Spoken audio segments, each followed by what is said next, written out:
Fruitleather Rotterdam is exactly what the name says. They are a company that transforms leftover fruits into durable leather-like material. And such innovation was started and carried out by the two co-founders or design duo, Koen and Hugo de Boon, who graduated from the Willem de Kooning Academy in Rotterdam. They then founded Fruitleather with the vision to not only spread awareness of food waste issue, but also to show how waste in general can be used in a positive way. So with this innovation, the duo has placed themselves in today's circular economy. But what we are very curious about is how they problem solve from a design's perspective. So that's what we are going to talk about today. Thank you so much, Hugo, for the time. Yeah, thank you for your introduction and thank you for having me. So you actually studied arts, was it? Yeah, me and Koen actually both studied spatial design. In 2011, we first went to the academy, and yeah, actually our study was more focused on designing certain spaces inside of buildings. And but to be very honest, we are both more interested in product design and sustainable. What is it? Using sustainable materials to make nice new products. That's more our passion. Yeah, because I was gonna say it's such a great pivot or an amplification of the study, right? Yeah, maybe you can tell the audience how did Fruitleather start, or what made you start it? Well, Fruitleather actually started because we mainly due to the location that our school is at. Our art academy was always situated near the Rotterdam Blaak, and at Rotterdam Blaak you also have the Markt Hall, and you have the outdoor market. And we were actually able to see the large amount of waste that was being produced at the end of a market day. And with the whole revolution of sustainability becoming more and more important, we noticed that like this was the perfect time to find a solution for that large amount of waste that was being left over at the market at the end of a market day. And we didn't know what we were going to do with it. We just knew that there was waste. And after doing some research, we found out that the people at the market had to also pay to get rid of their waste. So we thought, okay, how can we solve this problem for them, that they don't have to pay to dispose of their waste anymore? We pick it up and we turn it into something that can be used again in a later stage. And that was actually the whole thought behind it, but we weren't sure, like, okay, are we going to use plastic waste from the market? Are we going to use the fruits? Are we going to use thrown away fish? We didn't know yet, but we just knew that there was a lot of waste. And then eventually we started experimenting with fruits, because we noticed that the fruit was the largest portion of the waste that was being thrown away was mainly fruits. And we started experimenting with that, and we decided, okay, maybe we can abstract the pigments out of the different types of fruits that are there. So for instance, take raspberries and squeeze them, and then use the natural pigments to make paintings. That was our first thought. So to make sustainable illustrations. And that turned out pretty successful, but it's not the most innovative way to use the waste, because abstracting natural pigments from things like fruits is something that has been done since hundreds of years ago. It's a very natural way of coloring things.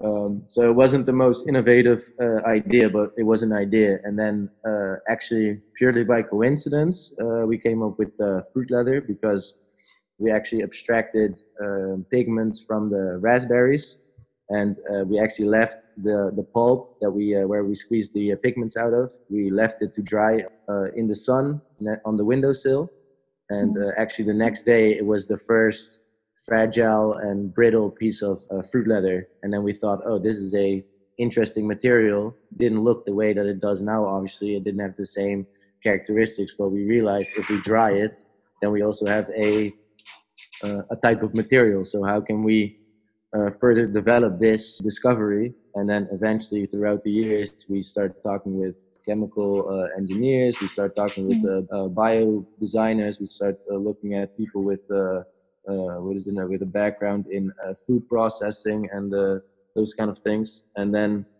eventually we got like the right network to really make a product from the fruit waste and use the fibers of the fruit and adding natural binding agents to it to make the material that we have now. And yeah, we were very, very lucky because we found out that 45% of all the food that is being produced worldwide is eventually thrown away. So for Wow. every, yeah, it's really insane. And the reason behind it is also very messed up, to be very honest, because 30% of the fruits that we grow are for the consumer are thrown away during harvest. So that means that once they're, what is it, taking the banana off the tree, they'll be like, okay, this one is, is cosmetically approved. So this one will go to the European market and this one isn't. So we're going to throw it away because it's going to cost more money to transport something which isn't up to standards for the European market. So they have a very high standard. And because of that high standard, we also produce a large amount of waste. And even during transport towards Europe, about 10% of the fruit is being wasted. So then you got 30% during harvest, 10% during transport, and then 5% is thrown away by the consumer themselves. So that's the whole cycle. And actually what we do is we intercept that 10% during the transport, because after we further developed our concept and our company, we couldn't get fruits from the market anymore because we needed more fruit and with a more continuous supply. So we decided to go to contact the harbor, and yeah, we're very, very lucky that Rotterdam is the most important harbor in Europe. Some people say it's Antwerp now, I think, but we still believe it's Rotterdam, But it's and it means that all the fruits from Brazil and from India and from Thailand, from Indonesia, you name it, that are sent here, they all pass through the Rotterdam harbor, and then that selection of 10% that is being wasted during transport is already taken out, and that's our resource, and that's already the waste that those companies have to deal with. So then now we can go to the fruit suppliers who get the fruits from the Rotterdam harbors in bulk, and then their waste we can take off their hands, and that's what we use to eventually make our product now. So we're exactly in the right city to get our resource. And now we're only using mangoes at the moment, but Holland is also the second biggest importer of mangoes. The main reason is because once it arrives here, it gets put on trucks and it goes towards Germany, it goes towards France, it goes towards all those other countries. But it first passes through Rotterdam. So then for us, it's a very easy way to intercept the things that the resources that we need. So you actually mentioned two very cool things. First is that you started with an idea, then you decided to carry forth with it, and then learn from different experts to fine tune it. And then second is the consumer preference, right? I think the issue of fruit waste is something that is, if you think about it, it's like so ridiculous to not buy something because their aesthetic is poor, right? Yeah, it's the most ridiculous thing. If you think about it, I mean, if you eat something, it doesn't look that beautiful anymore either once it's in your mouth, So yeah. why do we need to have such a high standard to begin with when it all turns into like mush once it enters your mouth, So who cares, right? Yeah, I think we can talk about it later. It's like a thing that can be interesting to talk about. But companies like yourself, like Fruitleather, and also Misfits Market, they are trying to do the similar thing, right? Mitigating food waste. What your product does, though, is it doesn't only alleviate food waste, but it also reduces like maybe using animal skins for leather. Yeah. So can you tell us more about the benefits of using this vegan product compared to the animal one? To be very honest, I want to start off by saying that like me and my colleague, we're not vegan. We are not vegetarians. We do eat meat. I'm not gonna lie, and because a lot of people, they make the assumption that, oh, because we make such animal friendly material that we must be vegan or vegetarians. It's not the case. So I want to be very clear and honest about that. But we do see that it is absolutely absurd that especially like exotic animals, they do get slaughtered just for their hides usually. The cow leather is usually the whole that they see the hide more as a waste product. I don't completely agree with that. I mean, I do think that it's part of their business model. So if you have a cow's hide, that they still take the leather as a business model. It's not just a piece of waste. But I do think it's absolutely absurd that you need to keep a crocodile in small tanks, for instance, just so that a company can make a very fancy and luxurious bag because it's made from a crocodile skin, which they then sell for a couple of €1,000.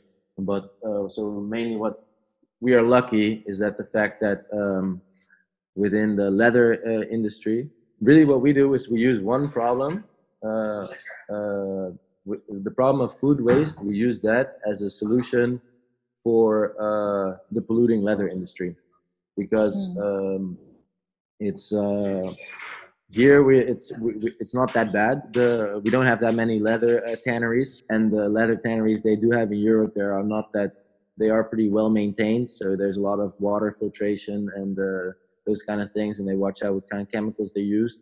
But they still use chemicals. They still use all these different acids to get rid of the excess skin and stuff on the hides. And yeah, it's a very chemical process, especially in countries like India, for instance, where they have tanneries that they have a hide, they process it, all the wastewater that comes from the process of one of those hides, they let that stream right into the rivers, Right. So all those polluting acids that they use and all this kind of stuff, that's super polluting for the environment. It's not only for the environment, it's also that in those kind of countries, people are way more they're way more in need of things like the river, where people wash themselves, they wash clothes, for instance, and if your kids are playing in a river where you have all the waste stream from the wastewater from tanneries, it's super unhealthy, and that's so it's not only an environmental problem, it's also a human problem. It's not only a problem for the animals itself, it's also for if you see how tanneries work, that their employees, especially in the poorer countries, they're always in contact with these super biting acids. And our process in that compared to the real tannery of leather is a lot cleaner, a lot easier as well. First of all, we don't need a cow or any type of animal. We don't need to wait a certain amount of years to have the animal completely full grown, and that you then slaughter it for its hide. That's to begin with. That's what we don't need. We need to grow a fruit. Oh yeah, fruits are being grown naturally everywhere. In the end, we use the waste of that fruit. So we're already solving a problem by preventing the fruit waste.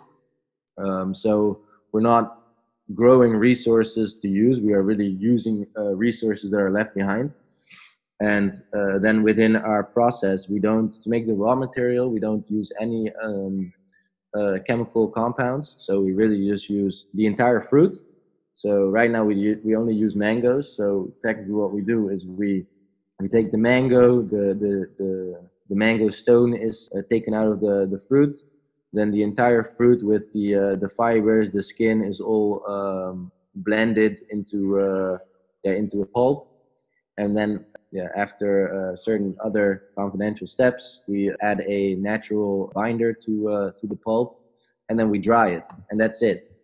So there's no chemical step within that process at that moment. But afterwards, because we want to make the material available for everyone, but we also don't know how the material is being used, we've had to take precaution matters to make sure that the material stays good, it stays strong. So right now, for the sheets that we sell within our web shop, we do add a polyester backing at the moment, which isn't the most sustainable solution, we know, but it's a solution that makes the material still more sustainable than leather. And it makes it strong enough that we don't have the risk that we have a lot of customers who are going to say, oh yeah, I broke it and I have a damage claim, for instance. So those are the kind of things that we're working on right now. So we do have a couple of steps within our process which are still not the best sustainable wise. We also add a coating made from PU at the moment, so polyurethane. This is necessary for certain products, but it's not necessary for all products. So what we try to do is we really want to be able to provide for larger orders a very specific finishing for that client. So for instance, if he was to say, I don't want the polyester backing because it's not sustainable enough, then we can add a different backing on request to make the product more sustainable. So we can add cork, we can add cotton, unbleached cotton, of course. And then if they say like, yeah, but I need the material will only be used for indoor use, yeah, then I don't have to use a PU coating. So then I can use a way more natural coating. And that's what we're trying to see, like, in how far can we make the material in such a way that it's exactly what the customer desires. And also keeping in mind that we find the most sustainable solution for the application that they want to use. And that's what the current development stage we are still in right now, because I mean we're far from perfect, you know. I mean, there's still like a lot of things we need to improve, but we have an idea, we have something that we can already apply to products, and from here on we can only improve it. And that's kind of our mindset. If it's even a little better than leather or cleaner than leather and we're solving a food waste problem, yeah, then for us, our mission is technically already succeeded. Right. And then as time goes, then you can just like keep learning from experts. Exactly. I mean, right now is also that we have a intern who does food technology and processing, and he is really able to explain more about the whole composition of the specific pulp that we have. And, you know, then we can really fine tune the whole process, and also can start looking into ways to make the to make the process more industrial and on a larger scale. And then if you're able to make it on a larger scale, you might be also to be able to make the whole production process more sustainable. Right. Yeah, these are just steps that we need to take and take them slowly, because I mean, leather has been around for thousands of years now. So, you know, no one can expect that I, with my art academy background, together with my colleague, you know, I mean, we're just two artistic dudes, you know, that someone can expect that we found a good solution for a product that's been around for thousands of years, you know. So it's it's kind of like a journey that you need to make, and you will fail a whole lot of times, but eventually you will always have something that you can move forward on. And that's currently the way that we're working. We've done a lot of trial and error, and we're still not there, but every single time we do bring out new material, it's a little bit better and a little bit more thought out than the material that we produced a few months back. So right. No, I think it is a collective effort, and it's like every time we come across someone with like the sustainability mindset, we keep learning and like being inspired by them, right? Yeah, it's really the sustainability mindset. It's also really nice that usually once you start talking to these people in the network, then they really have different insights, you know, especially if they also have a background in sustainability. And then, you know, you might be very focused on the one thing that you want to solve, but then they can really help you with really finding and looking at your product in a different way. And because they also have that same mindset, but they have maybe a different focus than you have. And then that way you can really, together you can discover new things. And that's also, we are lucky because I'm in the Blue City building. It's like a sustainability hub here in Rotterdam. And it's actually a building where only companies with sustainable ideas and usually sustainable startups can be situated. So everyone that's here will have something to do with sustainability. So you can also usually, if there's a step within your if you have a waste within your production step, there's usually a company that can do something with your waste again, Oh, and that's so that awesome. makes it very what is it like the whole circular economy mindset is really In present itself, here in in the the Blue building. City Yeah, area in itself. exactly. Like now as well, we have one of the wastes that we have is we take out the juice from the pulp, so that we really have like a thick fiber substance. But technically, the juice from the fruits could still be used to make beer, for instance. So you can just Oh. make beer, maybe wine, maybe some crazy fruit punch, but definitely an alcoholic beverage. And it's and the funny thing is we have in this building as well, we have a beer brewer. So now we are trying to see if we can take our juice that we take out that we extract from the pulp, if we can bring it to the beer brewer to see if he can make a mango beer out of it, out of our waste, and then we don't have to throw it away. So Right. so Talking about circular economy and Fruitleather's position in the model. So it's upcycling fruit, right? You want to talk more about like the circular economy model and how you fit in it, maybe? well, to be honest, we aren't circular at the moment. So I Mm. mean, it's not like because I mean, if you're circular, you need to be able to take the fruit. What is it? Yeah, be able to process it to fruit leather, and then from there on, be able to, once it's at its end of its life cycle, be able to Remake just, again. yeah. But that's not possible for us. So technically, we are the upcycling step within the fruit waste industry. So we take that waste of them and we upcycle that waste. Mm. And but right now we still have a linear product. So Right. once we turn it into a sheet or a textile, we can't turn it into a textile again once it's been processed, because we need to work with wet fruit fibers. Maybe it's possible, but we haven't really explored it yet because there's too many things that we still need to do. But what we are looking at is the possibilities to make our material biodegrade, so that if you do have uh, a linear product, that at the end of the line it doesn't like pile up on a big waste pile, and then that you can't do anything with it anymore. And this is definitely possible to make it biodegrade, because it's just the raw material itself is fully made from natural materials. So eventually, over time, it will biodegrade.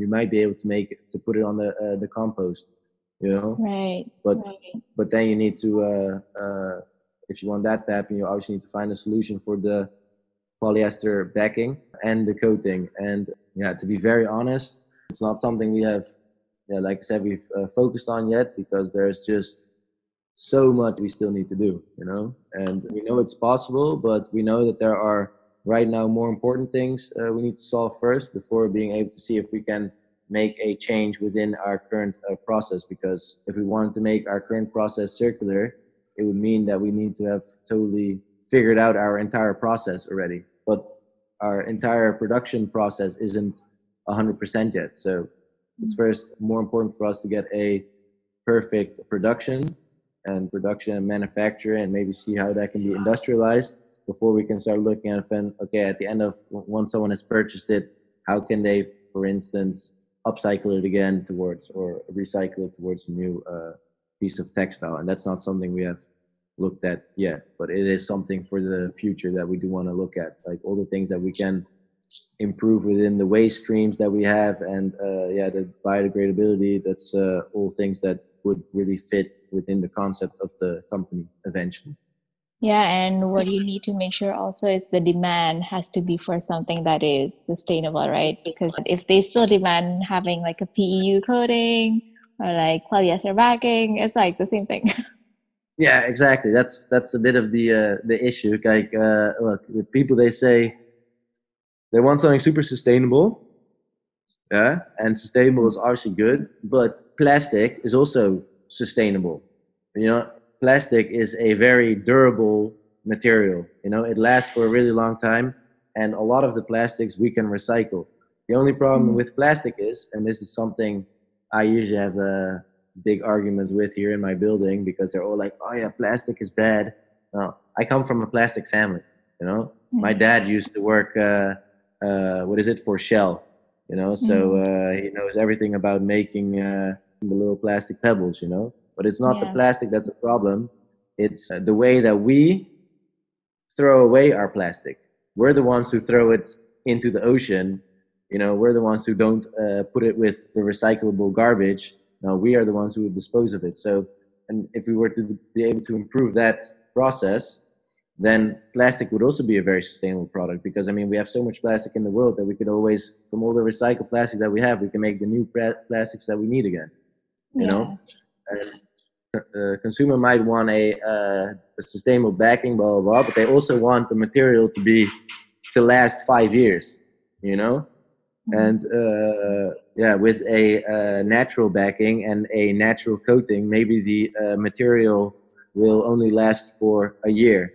You know, so we've done a life cycle analysis as well, and we did a study in the very first stage of our company, and back then we calculated that it was about 5 times cleaner than the production of traditional leather.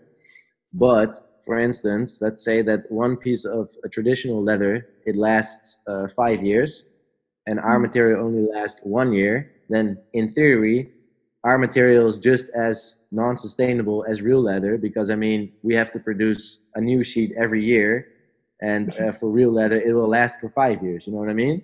Right. So there's always ways that you can really twist it and then say like, oh yeah, but we need this and we need that. But I personally think sustainable is also durable. So you need to have certain aspects where your material stays good. And right now that's with a polyurethane. And if people don't like that solution, then they have to wait a little bit longer for us to find a better solution for that. But in the meantime, we also need to make income, be able to make these new developments, because I mean, everything costs money, you know? Right. And like you have to find that perfect balance between what the consumer wants and what you can, what you can produce, and then try to find a nice midway between those two demands. Yeah. No, actually, the other day we had a company called Arclight, if you've heard of it. They are a plastic recycler, but they are able to recycle all kinds of plastic in one go. So it's not like usually all this time we can only recycle one with one and then two with two. Yeah. But now they can recycle all things. And I think one of the big key takeaways is that the founder was saying that it's important to have that system set up, right? So making sure that there's a feeder and then there's the taker to make everything circular. So it is a collective effort, not just like, it's hard for one company to be able to do all, but maybe like you said, if you can feed it to anyone in Blue City, is it Blue City? Yeah. In Blue City, then like it can be like a perfect system in itself, and it's local also, right? Yeah, that's here we indeed have like a little local ecosystem of our own within these walls, you know. But yeah, it is usually like you're saying, it's a group effort, and usually you need a lot of steps and a lot of expertise from other people to be able to make your process run smoothly. No, but we actually we really admire someone who always innovates within the elements of things. So like maybe colors. The other day we had someone making colors out of mushrooms. So that's very cute. Why? Because elements like colors, materials, textures, they can be applied to many different industries and many different fields, right? Yeah. So how far has Fruitleather expanded, or like to what industries and what engagements? Well, to be very honest, we were really, really, really lucky that we had a whole lot of attention for our brand and for our material right from the beginning. So the reason for this, it was actually, maybe I should have said that in the beginning, when we started this project, me and my colleague, we got an assignment from school, and that assignment was for our final exam, for our final year. And the goal was to get to make something, a story, a product, a concept. You could do whatever you want, but just you had to get the most exposure possible. So it was really like a marketing thing that we had to achieve. The assignment was successful if we would be able to reach like the Dutch television with our project. So that already started off that we were really focused on spreading extra awareness on the product. so that we would get a lot of attention from the newspaper, from the TV, from the blah blah blah, from the radio. So when we finally came up with the concept and we did actually get all that exposure, it was really easy for people to find us. So then from there on, we started actually getting instantly requests from really super high, well-established global nationals, and which was really pretty funny. I mean, I can't really name the name of brands, to be honest. That's a bit of a confidential thing, which I have to keep myself to. But we're talking about very well-known luxury fashion brands. Now, there's only a couple that you can think of. Probably they'll be like, okay, one of those maybe. A lot of car companies. Like we actually had a lot of car companies wanted to also become more sustainable and become more innovative, so that they would do the interior for their cars. So we got a lot of interest from that. We also had a large interest from a lot of sneaker brands. So the main focus was really within fashion. So sneakers, bags, and furniture is one that was very where it often got applied to. And really those kind of things, the small accessories from wallets to phone cases. And my laptop case is also from Fruitleather, Oh, that's cool. It does the job. We've already had luxury bags being made in the past. We also had lampshades. That was really like the for me personally it was like the most easy product to accomplish, because when do you touch a lampshade? You don't. It's inside. You turn on your lamp. It needs to be a little bit transparent, and you don't need a polyester backing. You don't need a PU coating, so it's very sustainable. Right. So those were the easy things to achieve. But the things like the sneakers and stuff, those are more difficult products to achieve, and they also need to be finished with a stronger coating. So you can't use a natural one because it really needs to be idiot proof. So we got a lot of interest from those kind of companies. We even had at a certain moment, the actor Mark Ruffalo. Yeah, he plays the Hulk. He posted it on his Facebook page. Oh no, he was like, that's so there's, cool. there's yeah. He just posted like, there's these two guys in Rotterdam, and we were like the super young boys then. We were just finished. It was like, I think I was still 21 at the time. And they're like, look what they're doing. And that obviously got a lot of likes and even more shares and stuff. The ball just started rolling. And once the ball started rolling, we got so motivated by the potential that everyone else said that the concept had, because we were still students at the art academy at the time when this happened. The enthusiasm from the outside world actually made us believe that it was a good idea to turn this into a business right after our study. So right. They really showed us that there was potential in it, and just seeing that like those big companies were also connecting us and saying like, oh yeah, we really want to work with you. At that time, obviously a lot of the characteristics within the material were still not good enough for the standards of these kind of companies. Because I mean, if you buy a car, then you want the seat of your car to stay good for the next 10 years, Yeah. And I can tell you that like our material would not last 10 years at the moment. You know what I'm saying? So those are the kind of things we needed to improve, but we did already see that like that the interest was there, and so that's why we really carried on, and that's the whole thing. It's easy for people to the reason we call it Fruitleather, and that's a brand name, by the way. It's not a material name, because you're not allowed to use the term leather in anything unless it's from an animal hide, but you're allowed to use it as a company name.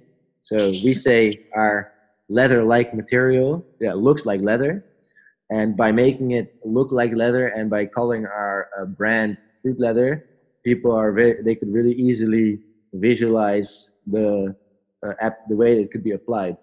So Yeah. because I mean, if I call it something super funky and you don't have that association with leather, then yeah, a leather finisher or someone who traditionally uses real leather won't have that what is it, little switch in his head thinking, oh, I could also use that, because yeah, he has no association with it. Yeah, I guess, and then going back to the customer preference and perception, right? Do you think with like this constant feeding of information, slowly their perception will change? Yeah, it's what is it? The mindset of changing someone's mindset is also always super difficult. I mean, we were actually surprised that recently, like because we let our material be finished at a just at like a leather finisher. So someone who does like a traditional leather, does the embossments, makes it look like crocodile skin and stuff like that. That he actually at a certain moment said like, "Whoa, I'm really impressed. This actually looks like leather," you know. While usually those companies are like, these new innovative things, you know, they're gonna take away the business, or you know, that kind of shit. They have that kind of mindset. But now they're, you know, you really have to convince people and also show them that there's also money to be made within these businesses, and that if they adapt to them, that they can at least still apply the same techniques, but yeah, also have a more sustainable product. And it's something that you have to do now. You know, governments are forcing companies to become more sustainable. So instead of going against the flow, you might as well just go with the flow and really look at ways that you can be part of that flow instead of trying to swim against the stream the whole time, you know? Because now it's a moment where you can really, jump on that train. And, you know, because right now it's being stimulated to make more sustainable choices as a company, but also as the consumer, and just that mindset to be very honest, like technically you should be able to figure out for yourself. Also the thing with the whole cosmetic standards of fruit, you know, we are so spoiled in today's society, at least Europe, the Western world is super spoiled. We go to the supermarket and we look at the fruit and we know for a fact that, okay, there's that, like I said, there's that brown banana, the banana with a little bit of spots, and there's that perfectly yellow banana next to it. And what do? You will most likely take that perfectly yellow banana. You'll think to yourself, oh, it's perfect, so I can leave it at home for a couple of days. It's going to go rot away at home. And at the same time, you also left that other slightly cosmetic, not so nice looking banana you left at the supermarket, and they know instantly at the end of the day, okay, this banana doesn't look as nice as this banana, so people aren't going to buy this one. It's going to lay there for another day, so we might as well throw it away right away. And that's that whole cosmetic standard also with what is it? An orange needs to be a specific shade of orange, yeah, to be able to be sold at the European standard within the markets. Ridiculous, right? I mean, we have manipulated food so far just to make it seem better for us, and at the same time, all the natural fruits that are grown without using pesticides, they're all being thrown away. Even after coming all the way from Brazil, after making that entire travel of transport, you know, and it eventually it ends up in our homes, and then we still throw it away because we forget to eat it. The 10% was a crazy number, actually. The 10% definitely is a crazy number. I've seen documents, you know, where I'm just laughing at the way that these numbers are created. Because I mean, you literally see people, they stack the boxes too high, and then it gets all like pushed into each other, and it all gets pressed up against each other, so the whole batch is ruined. Once one box starts to rot, usually the entire container will start to rot because it jumps from one fruit to the next, and it's just a domino effect of a problem that just becomes bigger and bigger and bigger. Yeah, it's just a shame that then even after we even survived the whole trip during the transport, that even we as consumers still throw away so much, and as supermarkets, because I mean that's still 5%, and if you know how much fruit is being produced worldwide each year, and you start calculating how much 45% is in total, and that's all waste, and if I could intercept all that waste, then I could make more uh, leather alternative skins that can really replace the entire leather industry, without a Mm. single animal being slaughtered for it. And Wow. that purely from waste. It's ridiculous. It's like literally it's gold which is up for grabs without anyone grabbing it. It's just laying there. Our goal really is just to have at the end of the day, have an industrial process where we can, accept all these mangoes. What is it? Stop the food waste industry. Stop the companies from having to pay money to get rid of their waste, and just throw all those fruits into a machine, and at the end of the line, a nice piece of leather comes out, or Mm. leather-like material comes out. Yeah. That's the goal. That's the dream. But yeah, right now it's all still very small scale, and everything is done by hand. So we still need to do a couple of important developments before we can make those necessary changes. Uber cool. I think we can go on and on and on about talking about sustainability and circular economy. But I think, Oh, I think we can. We what was that? could. We could. I said I think we could. Yeah, yeah, yeah. Yeah, but I think we should end it here just for now. I think you really explained a lot about the issue, and because I don't think a lot of people realize the scale, although so far it's just been numbers, right? Like, okay, 10%, like how big is that 10%? We never know actually in real life. Maybe if there's an illustration of it, then If you need illustrations for this podcast, then I have a couple of nice ones that really show the problem. we There's will. enough infographics to that will really boggle your mind and surprise you about the size. Yeah. No, I think it's very inspiring what you're doing, and we hope for the best for Fruit Leather.